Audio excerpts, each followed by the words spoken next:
Maven interviews are all about capturing people's diverse passions and special skill sets.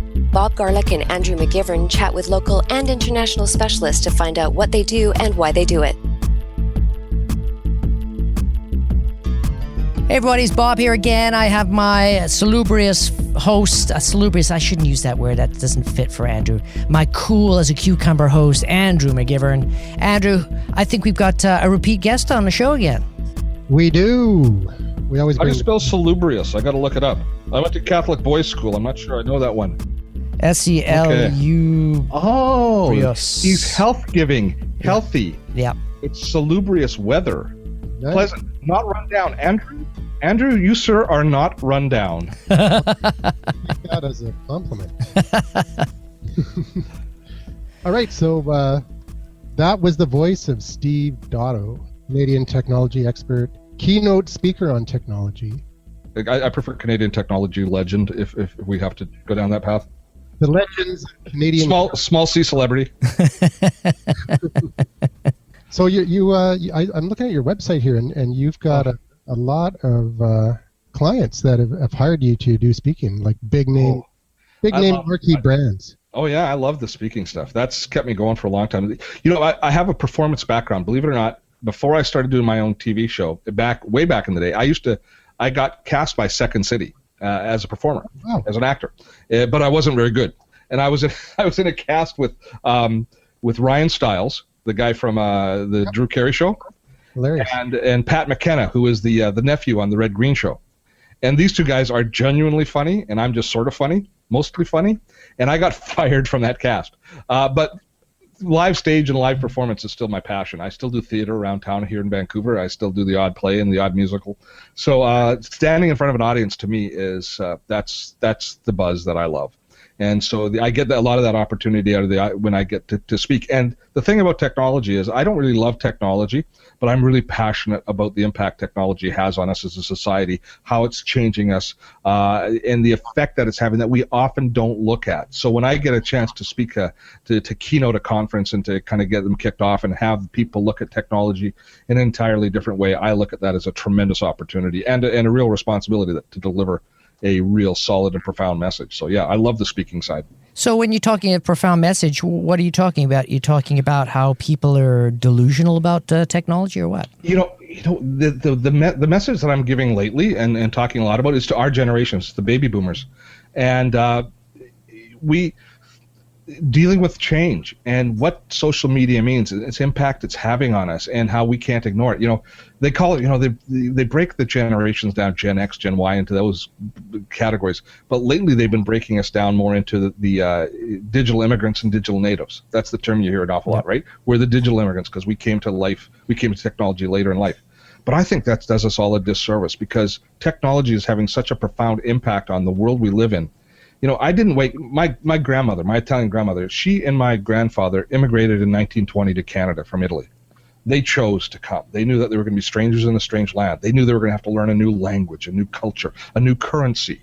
They knew that everything was going to be different, and it was their responsibility to learn these things.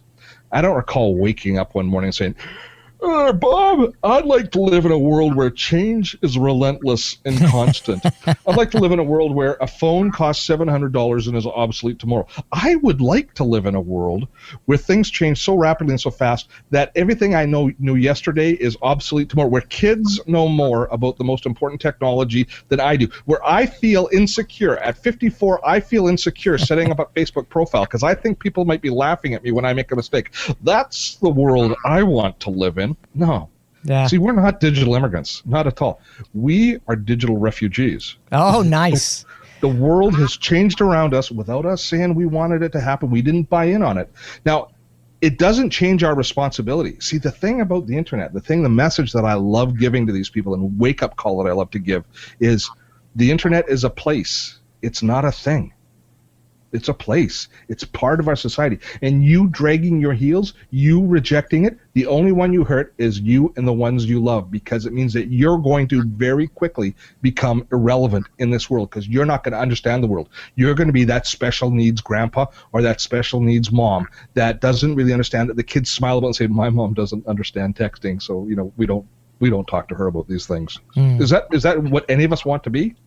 Well, I so think that's the wake-up call I love to give. I think one of the words that I hear a lot is being illiterate. And illiterate in the sense that if you don't know how to use email, you're illiterate, which is tragic because that person can read, they can write, they just can't interface with the new society. Digital literacy. They don't understand it. They don't, and part and parcel with that is they don't respect it. Here's the thing. I've given talks where I've had people say, I don't want my kids using Facebook. I want them to have real relationships. I don't want these digital relationships. What a load of crap. Really, real relationships, who determines what's real and not? Soldiers during the Second World War fell in love with people across an ocean, with every letter being read by somebody else, a censor they know every letter that was going to be read by somebody else. They were razor blading out sections. The letters came out of sequence and sometimes months apart. They still carried the weight for people to fall in love and forge lifelong bonds. What part of those relationships are real? By those standards. As human beings, we've got this tremendous capacity to use whatever technology we find at our fingertips and communicate. That's what we do. That's what we love, is communication. That's the nature of social media. It's communication. This might seem sacrilegious to some people, but social media is really the essence of what makes us human. We love communicating with each other. We love discourse, dialogue, engagement. That's what we do. And the people who say, I won't go on Facebook because I don't want to know what you had for breakfast this morning. That's what they say. And there's some truth to that. But you know what? That same person, when they walked into the office this morning, you know what they said to their coworkers? Boy, it's a nice day out, isn't it? Yeah. Sun's sure shining. Goes well with that What's more mundane? Yeah. Which of those statements? What I had for breakfast? It's sure nice out. Which one of those is a more mundane? 99% of all of our conversation is mundane. It's not profound. The same percentage of profound conversation takes place in the online world as it does in the offline world. It's just another tool, and we better get on that. Our generation had better get on board, or we're not going to be able to participate as we move ahead, and everybody loses as a result of that. Well, what about, I notice on social media especially, there's a lot of people that are trying to communicate, but they're doing it very poorly because they don't understand how to do it. They come on and they try to use big words, or they use other people's quotes to make them sound special. Why can't they just get on and be human and be upfront and honest? That's a good question. I don't know. I think because they read people's advice that tell them how to go on social. I've sat down in workshops and seen people and heard people say in workshops that I've been involved in, what you want to do on Twitter is you want to look for really interesting news stories and then tweet them out. I've had people that I've been working in workshops say that, and I've kind of got to bite my tongue, and sometimes I don't bite my tongue and say, no, that's not what you have to do. You have to get involved in an intelligent conversation. If you have something to give, if you have something to offer it. If not, keep your mouth shut. Yeah. Then in that case, you use it to audit. You use it to learn and read. But, say something of value. Say something that's important. Say something that, yes, it's okay to be a curator, to find interesting things and share it. I mean, I do that. You do that. That's what this is a form of curation. But we add a lot of context whenever we do it. We're not just playing a video of somebody else or just putting up somebody else's quote. We're adding context. We're adding discussion. We're building on the work that's come before. People just don't understand yet, and that, the biggest issue there is all of that world of social media consultants. Everybody, it used to be if you didn't know what you were doing, you hung your shingle as a desktop publishing consultant, and then as a web consultant, and now you hang it as a social media consultant. And while there are a lot of terrific social media consultants out there that do understand how social media works, there's an awful lot more that just basically look it up the day before they go in and meet with a client. Yep, exactly. Fake it till you make it, I guess, is the term. Yeah, that works. I've been guilty of that in the past myself. Not too often, though. What do you think about the productivity of us as human beings using social media? Do you think we're more productive these days because we have all these tools and these ways of communicating? That's really the modern productivity paradox, right? We first coined back when email was kind of really reaching its zenith, and we were suddenly nobody's ever taught us how to manage this flow of information. And what was the quote from Google the other day? that every 2 years now, we produce the equivalent amount of information as all of history has produced up to that point. Yeah. We're duplicating all the content we've ever produced for the whole of our existence as doubling sentient it. beings. And so in 2 years, we've done everything plus the doubling that happened the 2 years before. So it's some sort of logarithmic explosion of all of this data. I read in 2012, the average person wrote something like 41,000 words in email, which is the same number of words as is in Animal Farm. That's how much writing communication the average, not writers, the average person wrote in email. And then somebody had to read it, interpret it, theoretically, and then respond. And then forward it to somebody else. Yeah, exactly. To get another opinion. So with the email, the productivity paradox is all of these tools designed to make us more efficient, better communicators, work faster, are in fact getting in the way of us getting things done, because we have an overload of information flowing in. We've got to, and we're not taught techniques how to handle that. We're not taught how to handle email, how to manage our inbox. Who's been taught how to properly put a subject matter in an email so it's really clear what's in the email? Who's been taught what proper CC or BCC or to fields are for? In an email, believe it or not, people listening to this show, and when I say this, will go, oh, that makes sense. The to field is to somebody who has to take action on the email. The CC is to somebody who has to audit it, but they don't have to reply. They don't have to say anything about it. Exactly. The BCC is, typically speaking, just plain rude. Yeah. That's it. So if you're CC'd an email, you don't have any responsibility to reply to it because you're just auditing it.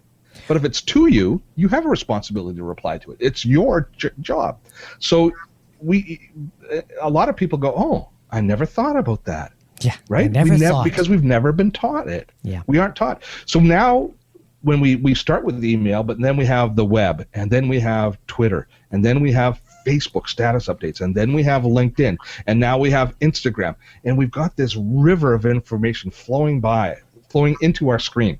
And you've got a probably 27-inch or a 32-inch screen there, and I've got a 28-inch screen or a 27-inch screen here, and that's a lot of information for this much real estate to categorize and for me to organize, but I use the technology to do my best.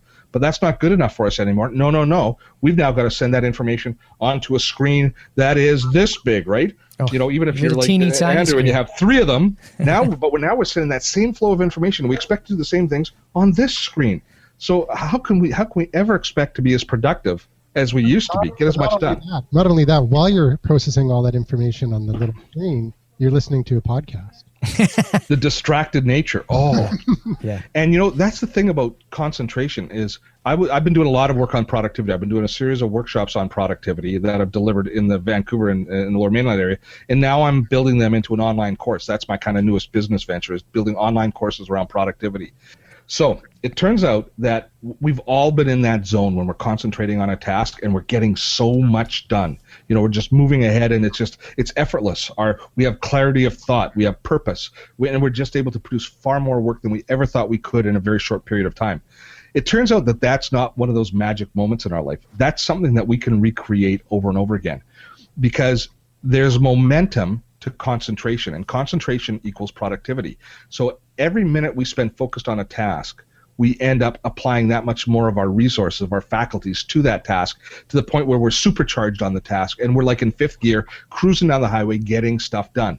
But the second that we get distracted, boom, we're back to 1st gear and we're starting over again. It takes about 7 minutes to reach maximum productivity, but we can lose it. And we all have these massive amounts of distraction happening.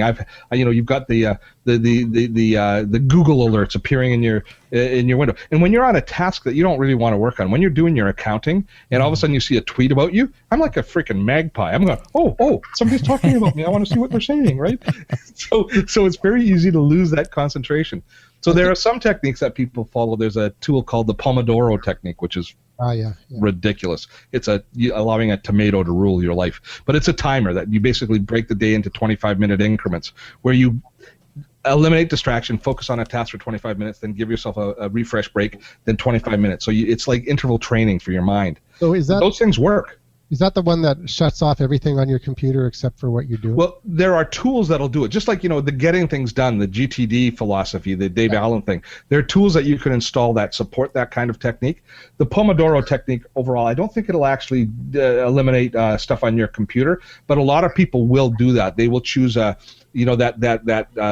non-distractive mode where they've just got a white sheet of paper and nothing else if they're working on a document or something like that. And so if you can eliminate distractions yourself, you can take advantage. You can basically implement a lot of this stuff yourself. But the key is to understand the cost of distraction. We don't think about that. We think we can multitask. The number of people still making phone calls on their car tell us that we think we can multitask just fine. We really can't. Studies have proven that men are worse than women, but multitasking for a man is the equivalent of having, I think, 3 beers, and for a woman it's the equivalent of having 2 beers as far as your faculties. One thing I liked about the getting things done philosophy is just understanding the concept of open loops. What a great introduction. Yes. That email. That's the number one thing I got out of that book, is being able to just put things in a closed loop, at least even temporarily, and it's out of your mind. Building a trusted system. So for people that don't know, we're talking about Dave Allen's Getting Things Done. Dave Allen is really the godfather of modern productivity. And he talks, the basis of his philosophy is your cheapest engagement is your first. When you open an email, deal with it. It's not an option to close it. An option is forward it to somebody else, reply to it, put it into a system where it's going to return to you if you need more information, throw it in the trash, or delegate it, or archive it. If you have to take one of those actions. The very small percentage of those emails become what you call those open loops.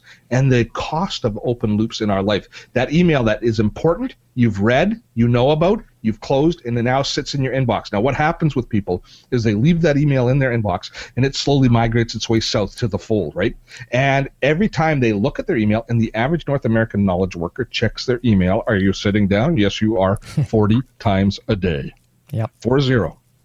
And they don't just check their email. No, they check their email for new messages, but then they visually scan through all of their other email for those open loops, for things that they have to do because they're worried they're going to miss out on something important. They're worried that something's going to fall through the cracks. And very quickly, they have more email than they have screen real estate. So guess what? There's stuff underneath the fold. They have to scroll up and look. So instead of using hardware and software to manage and to keep you on track, we've got all these great tools. They're using their wetware. They're using their eyes and their brain, and they're reading it over and over and over again. And even if it's just looking at the subject line over and over again, that's processing cycles that you're using and energy you're spending. And stress you're building because you see it, you know you have to do something about it, and you're worried about it because you're worried that it's going to get lost down there in the inbox. So what's the last thing that people do before they go to sleep at night? They get home, they go to bed, they've had a hard day at work, they go to bed, and they go, I have to remember tomorrow to do this. Yeah. These are the things. They worry before they go to sleep, which creates more stress, and they're in a downward cycle with this stuff. Yeah. Most of it comes from our inbox. Most stress is generated with your inbox because you're worried about stuff that you have to do. And we have to overcome that. We have to learn good techniques and training to overcome that. That's why I'm building these courses. It's teaching people to do these things. And technology does help, but also we require technique and discipline. Those are other things that we need. I think you hit it's having the discipline. Like I have an inbox strategy that on Friday, I have to have everything gone on my inbox. So by Wednesday, it's like, wow, I got 20 things. What am I going to get rid of? And what am I going to schedule for next week? And I'm literally taking an email, giving it an action. So, I have to accomplish this. And then I'm going to do that for 2 hours on next Tuesday. And that amount of time is blocked out. Then you can forget about it because you trust your system's going to tell you that you have to deal with it. Yep. And there's a lot of tools. What do you use? Do you just put it in your calendar? Absolutely. See, there's other Simple ways is better for me. Well, no, I don't like having that in my calendar. Here's a thought, Bob. I don't like that in my calendar because I want to look at my calendar and I want to know what my appointments are with other people and where I have to be. So I don't like seeing emails that I have to work on in my calendar because they create stress to me there. I see them there and then they create some stress. Instead, I use a tool like Boomerang, which is a plugin in Gmail that you click on an email and say, return this to me at this point. And so it disappears from your inbox, but then it bubbles back up to the surface at the appropriate time. So if you're checking your email every hour, for example, at the appointed hour on the day that you're supposed to do that, it's going to bubble back up to the top of the email. and you're going to see it. SaneBox has a similar tool. And SaneBox is just a wonderful email. I just finished a video on it today that I just posted. You can be one of the first couple of dozen people to watch it. But SaneBox has a similar tool that will that you can basically assign email to be returned to you at an appropriate time. Is that an iOS app? They're not even. They're browser plugins. Okay, there's an iOS app that I was using when the iPhone was my primary phone, and it was awesome. It works only for Gmail right now, but they're adding other Dispatch? No, I think it was just called Mailbox. Yeah, Mailbox is a very good one. I've used Mailbox, and it's quite a good one. And it's a very getting things done oriented iPhone app. It's been kind of supplanted by most of the productivities in the world by one called Dispatch now, because Dispatch does all of the things as far as on your phone. Where you want to deal with email primarily is what they call email triage. You just want to audit things and put things into, and just basically get rid of the junk. Throw stuff out that doesn't need to be looked at, and put it into proper, put it into the proper workflows. And so Mailbox did a very good job of that by swiping email to the right or to the left for it. That was the awesome. new one is called Dispatch, and it does those things, but it also adds integration for snippets. Now, snippets speak to one of the most powerful productivity tools you can add to a Mac, which is called Text Expander. I don't know if you've used Text Expander, but it's a little keyboard utility that you plug in that does keyboard macros that allows you to do all these character strings for the text strings. So basically, you can have all sorts of keyboard shortcuts for pretty much everything from email signatures to your address. I use it for URLs. You know what I use it for? I use it for Bitly URLs because I love to use Hootsuite, but Hootsuite in their brilliance don't let us interface with Bitly. So because they want us to use their Hootly or whatever, their Hootetsuite or whatever theirs and pay them. I'm happy to pay for the premium service. I just don't want to pay for the link shortening. So for all of my Bitly links, I create Text Expander macros, and so that when I'm tweeting, I don't have to remember that the cryptic. The cryptic Bitly code I just put in. If it's my website, I just go in URL and it puts in my website, but the Bitly code for it. So it's a very cool. And the other thing it's great for is people that do a lot of typos. I do lots of typos, and I do lots of letter transposition things, and I always miss them. So it automatically corrects them for that. Text Expander, the best $39 you'll spend on your computer. Is there a Windows equivalent? There is. I can't remember the name, but if you go to the Text Expander, or you just search Text Expander for Windows, it'll tell you what it is. Are you in Windows? You're a Windows dude. Well, you look way cooler than a Windows dude. He's the tablet Windows. That's cool. I used to be a Mac person. I was Windows, then I went Mac about three years ago. I wanted a hybrid. I got the Lenovo Yoga. Oh, that's a nice PC. Oh my gosh, yes, so that's a really nice one. I like using it in most of the modes. I use it as a tablet a little bit. I use it in the what do you call it? They have the tent mode, and they have though that's a gorgeous notebook. Phrase Express is the Windows version of Text Expander, and it uses this snippet standard works. What I was going to say about Dispatch is the same snippets, and you can use the same library. You can then import onto your phone. Now I store my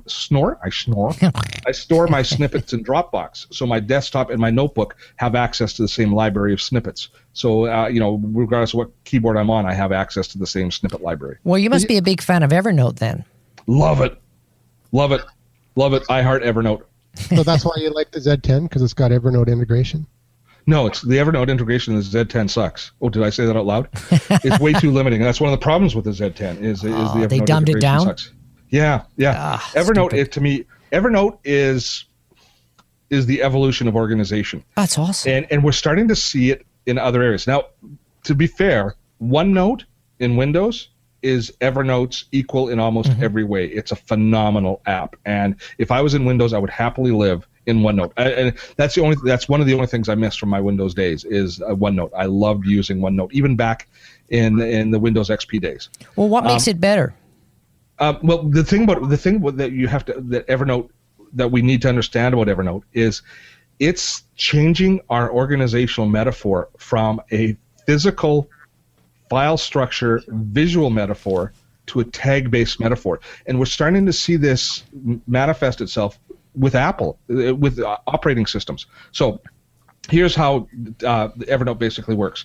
In the past, if you were organizing a whole bunch of different small little documents, little bits of information, we would put them in folders. in our email. We put everything in a folder, and then we have nested folders, which mimics the real world structure of file folders, file cabinets, and folders in subfolders, right?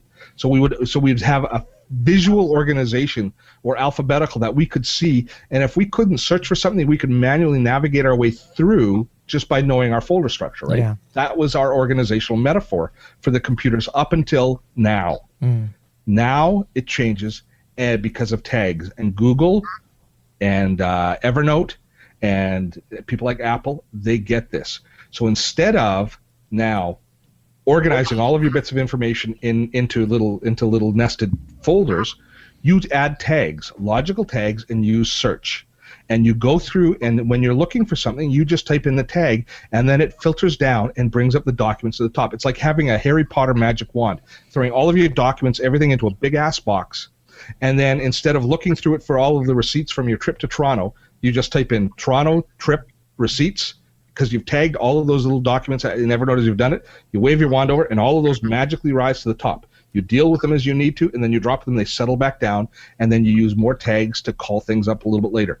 Apple's introduced Finder-based tags to the OS, slipped under everybody's radar in their last announcement a couple of weeks ago. When I saw that, my ears perked up right away, because tag-based search is changing the world for us, because that's how we don't need to file things away. We just need to logically label it as it goes into a big Dropbox that we can find. It's the same with our email now. Anybody that uses Gmail knows how good it is, how you don't really have to create that real big hierarchical file structure, because you can just archive it, and if you search, you find it way more than in any other email before. Why? Google's the search company.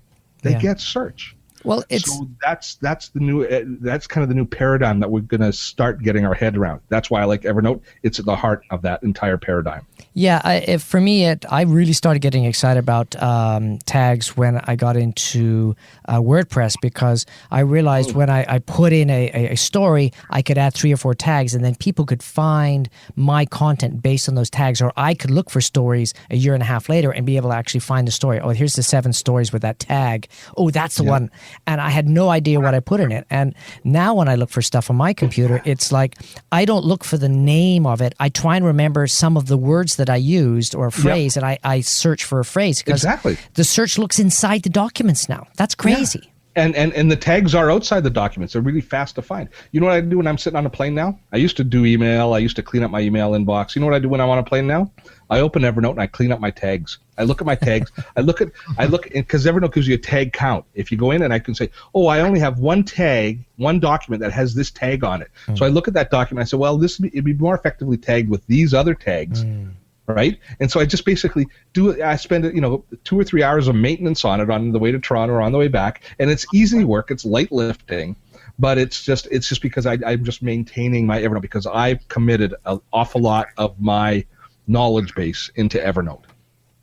Very cool. So do you think with all these different technologies like Evernote, OneNote, and every other thing, the mailbox app, you were mentioning that technology is causing anxiety, and these are the solutions, but just having all these solutions for someone who's not or aren't in the geek community like we are, what do you say to people? How do you get over that initial hump? Take my course. Yeah, exactly. It's job security for me. No, it's not good. It's overall, as a society, these things don't make us better. I don't think that the amount of stress that we're putting on people, and the fact that we're insisting that now we become lifelong learners by insistence, not for joy, not for the joy of learning, but to survive and to remain relevant. I don't think that's a healthy thing for our society. I think it's healthy for individuals to take on the challenge and engage with it, but it's necessity. It's necessity that's driving it. Our parents thought that they would know everything they needed to know to get by in the rest of their life by the time they were, 40? Yeah. They didn't expect to have to learn all the way through to the end days. I lost my dad a few years back, and my dad was a really vibrant, intelligent man, always at the heart of all family matters, and he always had an opinion on everything that went on in our lives, whether we wanted him to have it or not. Yeah. I can still remember towards the end of my dad's life, he was still smart. He was still sharp as a tack. But we were having a conversation that he didn't understand what was going on. It was about a piece of technology, and it was my brother and I were having a chat about something, and he didn't understand it. And it was the first time this had happened to him. And I looked over, and I could see, I had a flash of insight. I could see the pain, and I could see what it took out of him and how much it hurt him not to be relevant in that conversation. Because that was how he saw his value, being relevant to us, to the family. We still love him, but he wasn't relevant in this conversation. And to me, the expression on his face then was worse than when he was told about illnesses that he had. He was getting old. They've got all sorts of illnesses. He took those in stride. This shook him, and I realized that I have the same value system as my dad.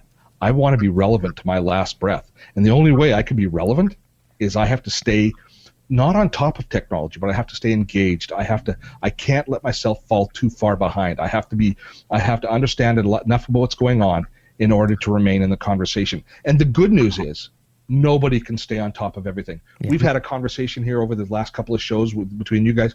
We're all real geeks, yet each one of us has brought up something which is self-evident to the other one that one of us didn't know anything about, and there was no judgment back and forth. Because it was awesome.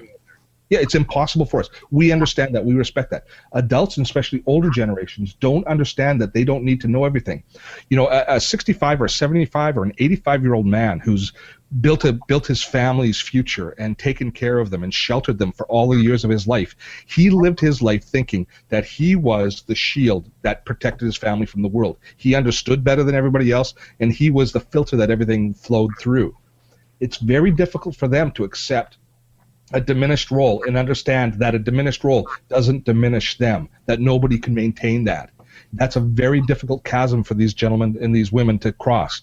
And that's our responsibility. We've got to keep them engaged or we lose them. And you're talking about the digital divide, this chasm that will divide the digitally literate and those that are digitally illiterate.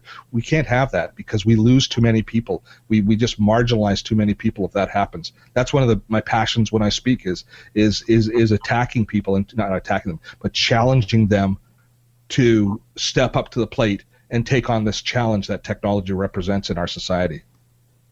Yeah, well, it's like if you do run into people like that, you have to understand that some people just aren't up to your speed, and to slow it down and dumb yourself down and say, hey, don't worry about it. And you come up with ridiculous metaphors so that they understand and they feel better. It's about making them feel comfortable in the technology environment. It's not about one-upmanship. Yeah, you're definitely right. It's not about one-upmanship. I agree with you there. And but I'm not sure dumbing down is necessarily always the answer. I'm probably sure you didn't mean it quite the way it came out there. But they have to become literate. There's a literacy level that has to be there. And they have to understand the value in their life in what they give up by not being literate. And I don't think a lot of them do that thought. I was fortunate enough to speak in North Vancouver 2 weeks ago to the Probus Business Group, which is all these retired gentlemen. And so the youngest guy in the room was probably 65 or 68 years old. And the oldest, I don't know how old he was, but these are all really successful people who had done such a wonderful job. And I do this message of social responsibility and generational issues. And when I asked how many of them were on Facebook, which is always kind of a leading question that I put forward each time, only out of 240, 250 gentlemen in the room, 25 hands went up. Wow. It was stark. And I've never spoken to a group, not in the last 5 years, that had such a low engagement. And I thought that these guys really would reject and really feel threatened by this message, because I don't pull punches. I do it just like I was doing here now. But you should have seen the energy in the room that these guys were showing, because nobody had explained it to them this way. Nobody had explained to them how the internet is, that them disengaging doesn't just cost them, but it costs people who care about them, because it means that they can't participate as much because they will lose touch. And it was like there was like a call to action. They were all like ready to go. It was very cool. Well, it's like having Steve Dotto on the show today, and it's almost like we've been having our own private lecture, because he's on fire.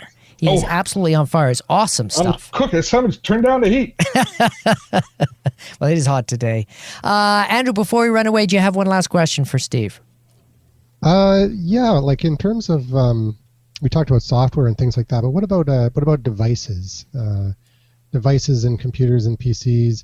I know when they work well, awesome. But when when they don't do what you want them to do, the anxiety starts to build, and you just want to smash it on the on the floor or whatever. How do you deal with that kind of? Well, fortunately, I mean the hardware issues that we used to have back even 8-10 years ago, with when we were building our own PCs and dealing with motherboards and video cards and RAM and hard drives and IDE and in upgrading a computer. I mean, do you remember what it was like back in the day when you moved from one notebook to another? Those, what were they called, PSD files? Remember the Outlook PSD files? Yeah, oh my God! Fortunately, those things don't happen that much anymore. A lot of consumer companies, their responsibility is that education component. I look at products like it's called Pogo Plug. Just an incredibly powerful tool, Pogo Plug, which allows you to build your own cloud server, right? And they're at London Drugs now for like $39. Whoa. They're ridiculous. You can put together a 2 terabyte drive, web drive, basically on server for like $120. But it's just too difficult a concept for people to get their heads around. The same with things like Slingbox and stuff like that. There's a lot of tools out there that just are still a little too on the geek side. And the technology companies, they bear a lot of the responsibility in how they bring these products to market, who they bring them out for. And the problem is that they're being challenged continuously to release new products because they have to race to stay ahead. One of the real shames, and I think what causes what you're asking about there, Andrew, is bottom line. The race to the bottom line to sell. Yeah. There's no good reason why Apple has to come up with a new phone every year. There's really no good reason, other than because our phone should, other than the home button on the Apple phone, on the iPhone, our phone should last us for 3 or 4 years, and we shouldn't be thinking about getting a new phone in that period of time, just from a responsibility point of view. But how many of us keep our phones for 3 or 4 years now? Do you?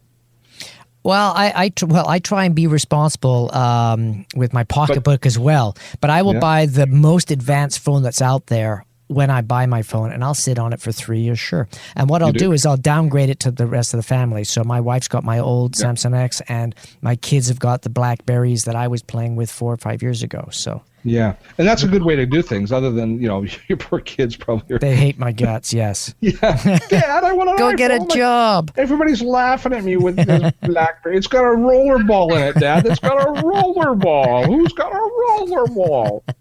So I do change my phone frequently, but I'm allowed to because I'm in the. You're in the tech industry, yeah. That's what I do. I saw phones. But that constant change, that constant churn means that we never get comfortable with any one piece of technology, and if you are constantly moving, the target is moving too fast. I met with Samsung the other day. I was talking to their mobility people, and I think they're going down the path that Compaq and HP and Sony did in PCs at the turn of the century. When they were bloatware was happening, we were getting all of these extra. They were all trying to differentiate themselves in the Windows world, so they were all adding this and that and the other thing to their PCs. Lenovo does that too, right now. They're doing it now too, yeah. And you look at the Samsung Galaxy S4, and there's so many freaking apps on it. There's 500,000 apps in the App Store, 800,000 apps. You don't have to put them all on the phone, dude. Yeah, exactly. You really don't. I just want a battery that works. Yeah. Just battery that guy can get a full day out of. That would be awesome. That would be so awesome. But no, so that responsibility falls on the manufacturers to large extent. And I wish it would change, but I don't think it's going to. And there's also the rush. That's part of our web culture now is Google and all the other Web 2.0 companies. They don't know what a finished product looks like. Yeah. When was the last time Google finished off a piece of software to 100%? They don't. They're the perpetual beta company. Yeah. And consequently, they spend zero on support. So they leave it to us to figure it out. I mean, that drives me crazy. So, try and figure out, well, you guys are on YouTube. Try and figure out how to do things in YouTube with your account and how to manage things. And, it's nothing. It's just... Oh, it's just a nightmare. And who do you turn to for support? You don't. You turn to forums and other users. Yeah. Who then all of a sudden you're in these forums where guys are calling you an idiot and all this kind of stuff, or leading you down the garden path. I mean, and a lot of times you do get good good feedback as well. But oh my gosh, whenever did it become acceptable to send out a piece of software at 80% and say that's it, we're done, we're starting on the next version now? I guess when it's free. That's like you said, you put your time into it, right? Yeah, but even stuff that you're paying for, it's free. We pay for it through our time. That's it. That's the value of it. Yeah. And what better example than email software? We spend more time in email than anything. Yeah. And all of the email apps out there, all of them suck to one degree or another. There is not a great email app on the planet. Which is ironic. Because what's the most used online service? Exactly. Email. Ladies and gentlemen, and technophiles, thank you for listening to another ranty show. Steve Dotto, you were on fire, as I mentioned earlier. Thank you very much for spending some time with us today. Where can people get a hold of you? Dottotech.com is my website. @DottoTech is my online side. Facebook page. Facebook page is all of a sudden awesome. It used to suck. Now it's good. Facebook.com/DottoTech.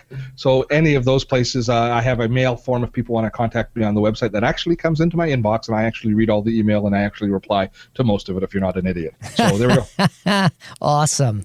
That's how you guys got in touch with me, wasn't it? You got in touch through the contact me form. Well, I through Meetup, actually, because I heard you were doing a Meetup thing, and I talked to the guy that was organizing. Hey, I'd love to get Steve on the show, and he said, yeah, and they gave me your email. So that was a little bit of a backdoor approach. But yeah, I would have probably done it on Facebook because I've done that before and introduced myself. Or G+ is another great way to get a hold of people.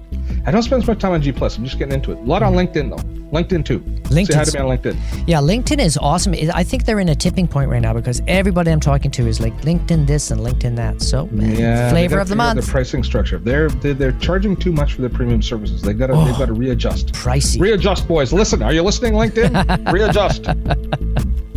Bring the masses in. Yes. Hey, so thanks again for listening. And from me, it's a fond adieu. A fond adieu from me, too.